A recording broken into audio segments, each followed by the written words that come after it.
साईराम मित्रांनो, तर आज आपण पायनॅपलचा ज्यूस बनवणार आहोत. एकदम सोप्या आणि सरळ पद्धतीने कमी साहित्यात. तर इथं मी पायनॅपल कट करून घेतला आहे, साखर घेतली आहे, अर्धा ग्लास दूध घेतलं आहे, दुधामध्ये मी साय टाकून घेतले. मिक्सरच्या जारमध्ये मी पायनॅपल टाकले, साखर टाकले. पायनॅपल किती आंबट आहे त्यानुसार तुम्ही साखर टाका आणि दूध टाकून मी याला ब्लेंड करणार आहे.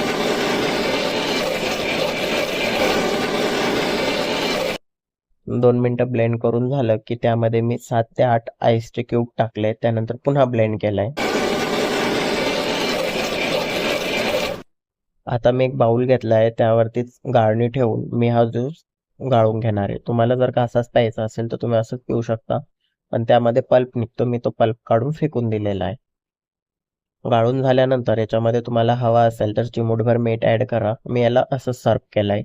वरनं 2 आईस क्यूब टाकून आपला ज्यूस बनवून रेडी आहे. तर आपल्या चॅनलला फॉलो, लाईक, सबस्क्राईब करा. पुन्हा भेटू, तोपर्यंत बाय बाय.